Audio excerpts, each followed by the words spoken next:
kabarnya? Baik ya. Oke, kalau gitu hari ini kita sudah tahu ya kita mau ngapain ya? Ya, sudah tahu. Mau ngapain kita? Konseling kelompok ya. Oke. Karena kita akan melaksanakan konseling kelompok dan sebelumnya ini sudah kita kenal belum. Oke, kalau gitu kita dari awal perkenalan dulu aja ya. Mulai dari saya dulu aja ya. Nama saya Dewi Putri, saya mahasiswa BK di UN. Di sini saya akan menjadi seorang pemimpin kelompok dalam konseling hari ini ya. Jadi teman-teman bisa manggil saya Mbak, Dewi atau terserah deh, yang senyamannya teman-teman aja. Selanjutnya menjadi kenalannya. Perkenalkan, nama saya Hana dari jurusan Antropologi dari Universitas Brawijaya. Mbak Hana dari Antropologi UB. Kemudian Kalau saya, nama saya Dewi, saya dari jurusan TKV UM. Mbak Dewi dari UM. Saya Ria dari Manajemen UM. Manajemen UM Mbak Ria. Oke, karena sudah perkenalan ya masing-masing. Ini baru perkenalan barusan sudah pada hafal belum? Mana? Oke, kita coba deh. Mulai dari saya. Nanti kita ini aja menghafalkan nama teman-teman semuanya. Contohnya seperti ini. Saya akan menyebutkan nama saya, kemudian nama di sebelah kanan saya. Nanti setelah saya menyebutkan bukan tidak kayak misalnya saya Dewi, terus namanya Hana. Nanti Mbak Hana menyebutkan Hana, Mbak Dewi ya. Dewi. Nanti Mbak Dewi menyebutkan Dewi Ria gitu. Paham maksudnya?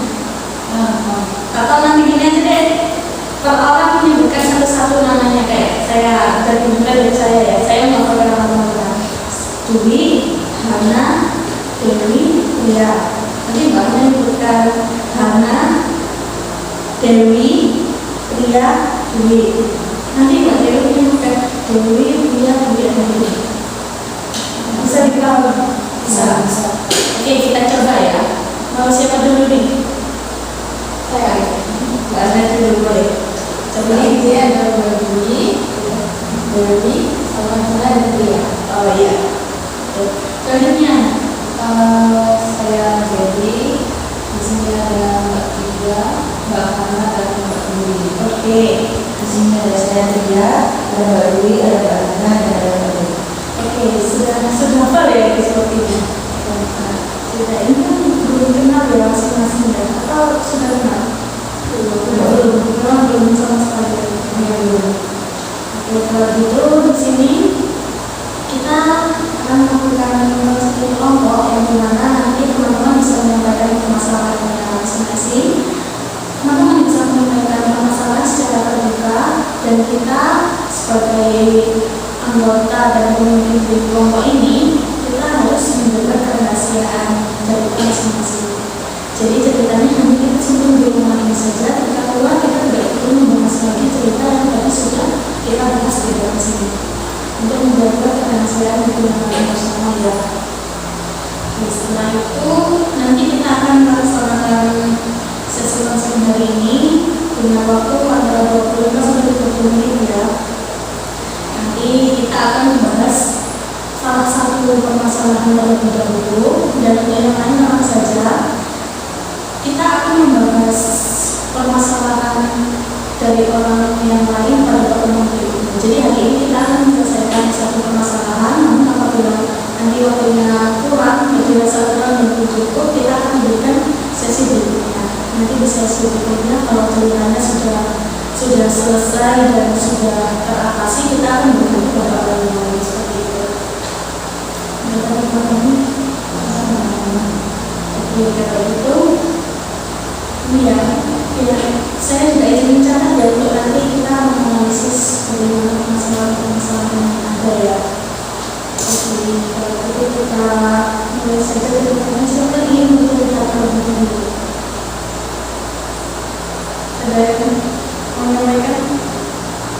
Mbak Dewi mungkin kalau masalah saya sekarang sepele sih sebenarnya. Ini dan jadi sebenarnya dari dulu dari bapak saya tuh punya ketakutan berlebihan sama kucing. Ketakutan yang berlebihan. Jadi apa ya?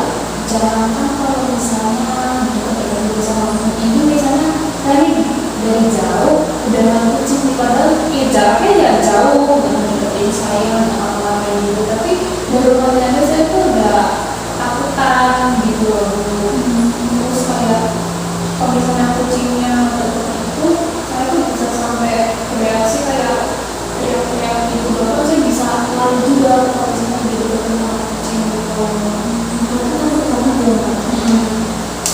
Oke, itu tadi permasalahan Mbak Dewi ya. Selanjutnya yang Mbak Dewi apa ya? Masalahnya itu mungkin tentang dilihat ya. Jadi saya tuh merasa dari semester 3 atau semester 4 itu merasa kayaknya saya salah jurusan deh. Karena gak pernah jarang rapat dengan mata kuliahnya juga, terus agak susah juga. Terus malas ingin masuk kuliah karena merasa salah jurusan seperti tadi. Mungkin Mbak Hana boleh kalau saya tuh waktu sempat belajar itu kan lama lagi, jadi merasa ada kekalahan di situ. Nah dari pengalaman itu saya jadi ada salah satu berlebihan itu loh sama orang yang ada di anggota KKN tersebut. Jadi saya takut buat bertemu sama orang-orang yang ada di sana. Takut banget. Ada juga satu teman itu, ya itu juga.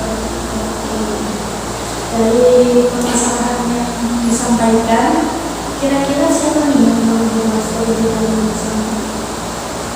Ada yang jelas? Kalau saya tidak masalah Mbak Tia yang masalah kan tadi disampaikan kembali malas kemudian kalau rasa malas kemudian itu kan bisa tinggal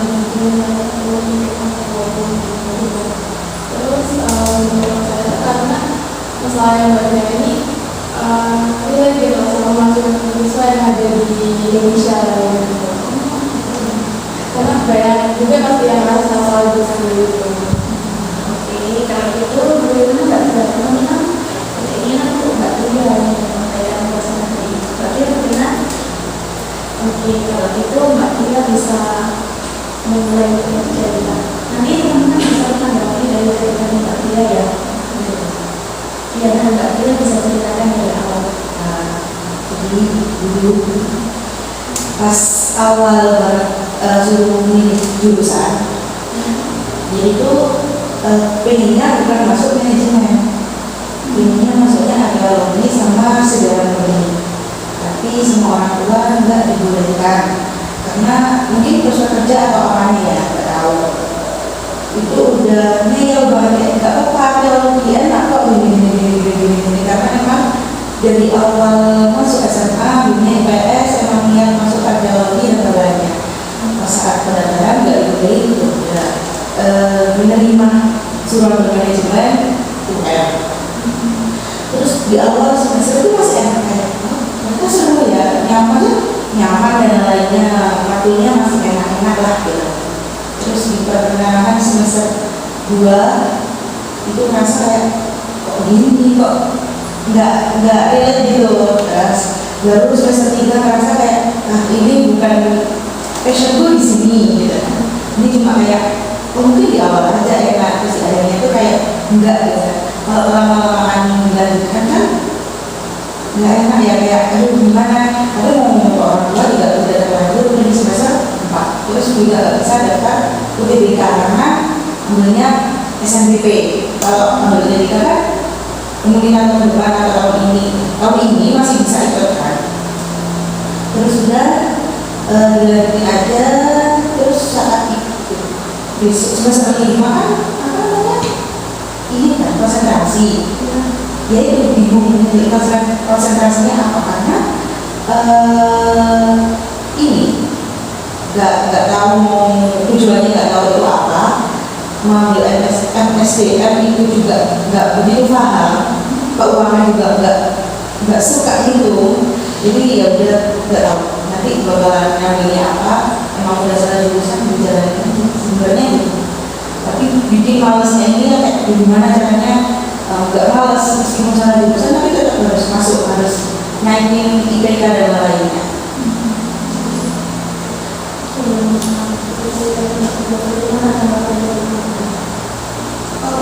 Sebelumnya Mbak Kia udah pernah sama males tersebut. Kalau misalnya caranya kayak gimana? Rasa malesnya kayak aku di sini beli kayak meskipun salah jurusan aku harus tetap kuliah karena padahal pakai uang orang tua, dia pakai kalau pakai uang sendiri ya nggak apa mesti malas kuliah ya udahlah gitu kan, pakai uang orang tua terus juga mikir gimana aku harus lulus meskipun salah jurusan gitu kan, dan nanti kedepannya aku mau ambil atau juga nggak apa-apa gitu kan. Rasa malesnya mikirkan orang tua, ini pakai uang orang tua, kuliah dimasukkan oleh orang tua gitu.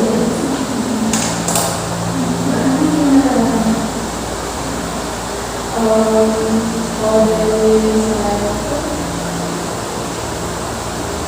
saya tuh wajar ya apa yang dilakukan oleh dia itu. Nah, berarti tadi tindakan gue tuh hanya sebagai formalitas aja ya. Jadi bukan rasa-rasa ini. Kalau kuliah rasa kayak gimana, tapi kalau itu jurusan kayak gimana formalitas sama disuruh. Jadi selama kuliah nggak ada satu pun misalnya mata kuliah apa yang menurut kalian paling menarik gitu. Sebenarnya ada kelulusan, tapi juga passion itu di kelulusan, cuma menantang gitu ya. Karena kita harus nyari customer juga kan, terus kita harus bikin produk yang lainnya. Berarti jurusan bukan kalau kuliah nasional itu menantang. Nah, meskipun bukan di passion Mbak Tia, tapi ketika Mbak Tia merasa tertantang, apa yang Mbak Tia lakukan? Memang apa sih realisasi itu gimana sih cara bikin produk benar-benar, terus gimana kita promosikan agar customer kita tertarik dengan produk yang kita buat. Nah, ini kan ada matkul yang Mbak Tia sudah tertarik ya, maksudnya kayak terbuka dan lebih kayak menantang gitu. Nah, apakah itu masih lebih besar keinginan buat belajar itu atau lebih besar rasa malasnya karena masa salah jurusan itu? Bisa sama jurusan. Kalau nanti ya udah produk udah di matkul yang semester lalu kan, terus sekarang matkulnya beda lagi. Ya udah kayak tatarannya di semester itu aja, terus lainnya enggak. Bagaimana? Katanya Mbak Tia tadi lebih bisa rasa malas itu sudah pernah ada rasa tertantang belajar lebih tentang mata kuliah. Ini selain malas itu karena masalah jurusan ada faktor-faktor lainnya lagi gitu. Kelas ya kayak mereka gimana ya?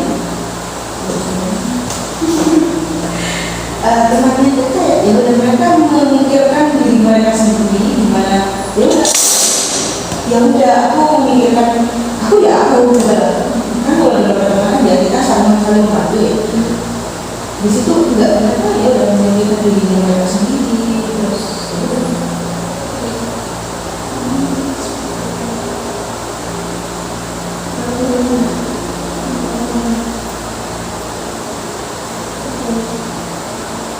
karena teman-temannya juga kayak individualis ya, akhirnya Mbak Tia merasa seperti tidak ada dorongan untuk belajar lebih di situ, dan akhirnya Mbak Tia merasa terdukung untuk ya masuk kuliah kalian dan gitu ya.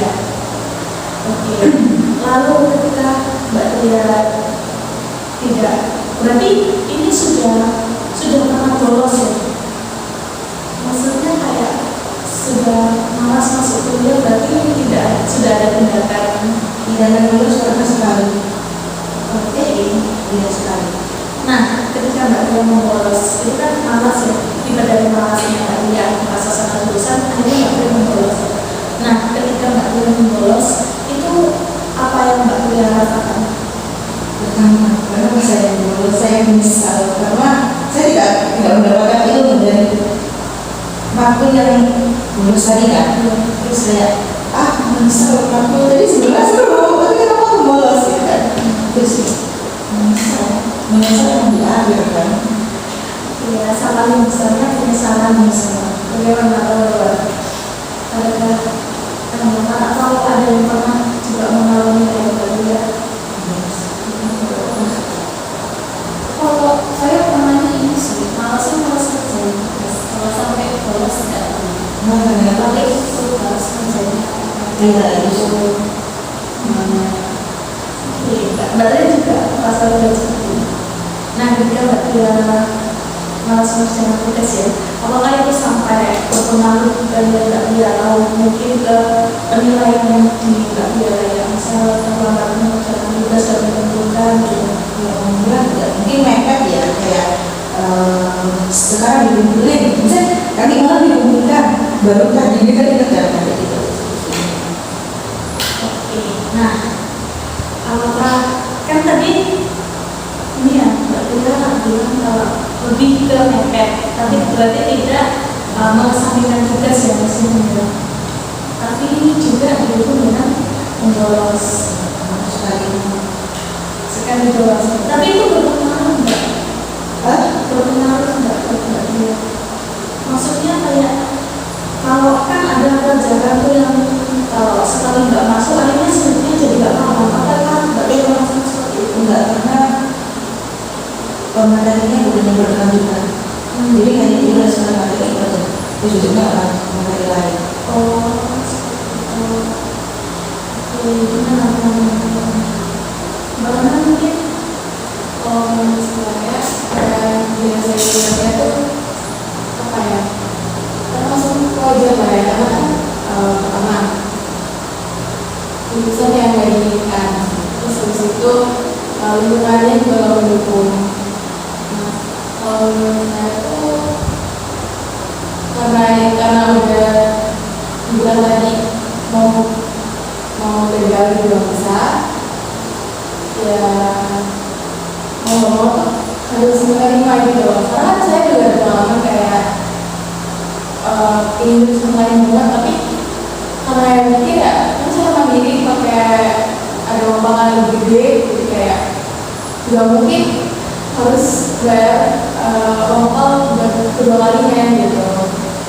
Mungkin yang bisa kita lakuin ya istirahat atau kayak self-care aja gitu kan.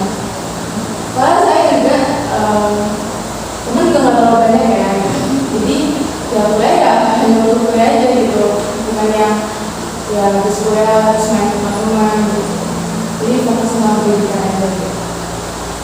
Itu dari teman Mbak Tia. Nah, gimana nih Mbak Tia? Habis kan barusan Bapak sudah menyampaikan Mbak Anda juga merasa seperti itu. Lalu apa yang sudah Mbak Tia lakukan ketika merasa malas ini? Self-care itu yang apa ya, mengapresiasi, sebuah bentuk apresiasi ya, karena Mbak Tia sudah berusaha bertahan dengan kondisi yang tidak Mbak Tia inginkan. Nah, kemudian untuk selanjutnya nih, yang mendukung dari kemalasan Mbak Tia itu apa gitu? Rasa malasnya ya, Yang mendukung aku malas ini. ya, yang perilaku rasa malas kan karena Mbak Tia bilang kan malas kuliah karena ini bukan jurusan yang tak inginkan, kan seperti itu. Nah, yang mendukung untuk Mbak Tia berpikiran seperti itu apa? Kayak misalnya Mbak Tia karena nggak tertarik dengan pelajaran akhirnya Mbak Tia tidak mendapatkan kebebasan, atau Mbak Tia lebih senang scroll daripada mereka gitu.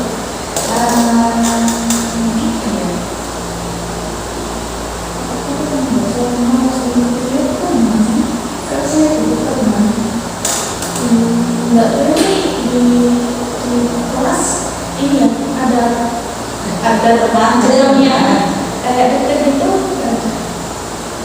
masa bukan satu sih ya nggak deket tapi ya biasa sama dia biasanya enggak kayak oke. Yang membantu kayak yang untuk mengingatkan tugas, untuk mengajak emosional itu ada. malah saya yang mengingatkan pada mereka gimana ini. Mbak Tria yang mengingatkan, tapi Mbak Tria ada rasa keinginan untuk mengerjakan kan? Bagaimana teman-teman? Mbak Dewi ini Kalau dari saya itu selain tadi teman-teman yang mendorong masa-masa itu lebih besar, ada lagi juga selain faktor eksternalnya. enggak sih mungkin karena ada sudah menemukan maksudnya Mbak Tria malas merasa saat jurusan akhirnya Mbak Tria menjadi malas dan ditemukan faktornya itu dari teman yang kurang mendukung Mbak Tria seperti itu. Nah, kalau menurut Mbak Tria ini harusnya tetap bertahan di jurusan ini atau bagaimana? Tetap bertahan karena saya tidak bisa keluar kalau misalnya bisa ikut tes tadi kan itu ya bakalan keluar dari jurusan itu berakhir. Mana teman-teman salah atau Mbak Tria? Tadi kan sebelumnya Mbak itu harus ngomong mungkin masuk jurusan arkeologi bisa nanti apa berarti setelah lulus dari manajemen ada ini rencana S1 lagi arkeologi ada Untuk mengulang jurusan yang berbeda. berarti keinginannya masih benar-benar besar Besar sekali ya. Oke, Mbak Tria. Kan kita fokuskan di sini dulu ya, di Mbak Tria yang tidak bisa pindah jurusan dan harus menyelesaikan, dan bagaimana cara Mbak Tria untuk mengatasi rasa malas itu tadi. Nah, menurut Mbak Tria apa yang harus Mbak Tria lakukan untuk mengatasi rasa malas itu? Pertama mungkin dari kemarin-kemarin juga aku udah merasa nggak ada lagi teman ya udah aku di sini kuliah untuk cari bukan cari teman akhirnya mulai 2 minggu kuliah puasa itu ya itu udah mulai kayak nggak boleh males gitu ya udah mulai berjalan seperti semester lalu yang awal-awal ngalir aja terus juga mungkin suatu reward ya habis berjalan tugas yang mungkin membuat saya pening itu saya bakal seperti itu. Nah, untuk ini tadi yang Mbak Tria sebutkan kayak apa ya, menguatkan diri Mbak Tria untuk lebih rajin gitu. Adakah kendala lain ketika Mbak Tria merasa harus seperti ini ya? Kan tadi Mbak Tria bilangnya ini ya, kayak harus lebih rajin tanpa membantu orang tua. Nah, itu memang sudah berjalan mulus atau masih ada kendala nih, kayak misal lebih banyak scroll daripada belajar atau mengerjakan, kalau lebih aman gitu. Itu ya kalau paginya nanti sampai sore aku main terus nanti malamnya buat jalan. Oke, Mbak Tria sudah bisa menulis Nah, tapi tadi Mbak Tria menyebutkan kalau mengerjakan ya mepet. Nah mepetnya itu ya itu di hari itu maksudnya hari ini pengumpulan ya itu iya. nah berarti kan sebelum biasanya dikasihnya nggak langsung hari itu langsung selesai gitu kan? Ada bisa terus begitu. Iya, tapi ya nggak semuanya. Nah, ketika Mbak Tria seperti itu, maksudnya dapat tugas melakukan hal itu, mengerjakan tugas mepet deadline, itu sebelumnya apa yang Mbak Tria lakukan? Tugasnya emang agak berat ya yang kalau inginnya yang apa deadline yang panjang jadi kayak mencari jurnal apa artikel emang disuruhnya di jurnal apa artikel jadi nyari dulu baru dikumpulkan dibaca-baca begitu. Jadi sebenarnya yang Mbak Tia rasakan ini hanya merasa jurusan dan malas untuk mengerjakan tugas. Bagaimana teman-teman? Dengan tadi yang Mbak Tia sudah menyebutkan apa yang sudah dilakukan dan usaha-usaha dari diri Mbak Tia ya, untuk tidak malas itu bagaimana menurut teman-teman? Mungkin ini sih bisa dicoba kalau mencari apa suasana baru yang sekiranya itu bisa kayak memberikan semangat belajar yang baru. Karena bisa jadi juga mungkin kalau bisa jadi minimal salah satunya mungkin suasana baru saat ini mungkin bisa dicoba. Kalau bagaimana bagaimana? Aku perlu mau apresiasi aja ya. Soalnya dia kan meskipun jadi tugasnya mepet ya, tapi tetap terkumpul, terus habis itu lalu nilai juga, terus habis itu dia juga banyak menjalankan pendidikan yang baik lah gitu, tanpa memisahkan orang di sekitarnya gitu. Nah itu udah bagus banget sih. Itu ya Mbak Tia respon dari teman-teman. Mbak Tia ini yang tadi sudah dilakukan kayak penulisan pada diri sendiri, itu menurut Mbak Tia sudah efektif atau belum? Sedikit efektif, sedikit. 50%. Dalam waktu yang bisa dikatakan singkat ya ini ya. Tapi Mbak Tia sudah merasa progres dari kegiatan Mbak Tia lakukan itu sudah 50%. Jadi menurut Mbak Tia apakah Mbak Tia harus menambah planning baru untuk, maksudnya kan tadi Mbak Tia bilang 50% ya, kemarin sudah Mbak Tia lakukan itu progresnya dan progres maksudnya presentasinya itu 50% menurut Mbak Tia. Nah itu kan masih kurang optimal gitu ya. Apakah Mbak Tia ada planning baru? Mungkin ada tapi belum kepikiran. Maksudnya mungkin ada tapi belum kepikiran mau planning apa. Itu sebenarnya.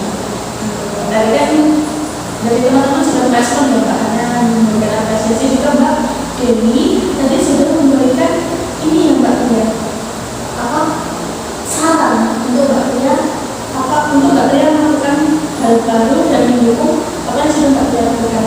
Apakah Mbak Tia bersetuju untuk melakukan itu? Mbak Tia sanggup untuk melakukan itu ya? Oke, karena Mbak Tia sudah menyanggupi dan Mbak Tia sudah komitmen ya tadi untuk menghilangkan rasa malas itu dan kembali menerima berusaha ya, bukan menerima, kembali berusaha menerima jurusan yang sudah Mbak Tia masuki gitu. Oke, dari teman-teman apakah ada yang bisa memberikan lagi?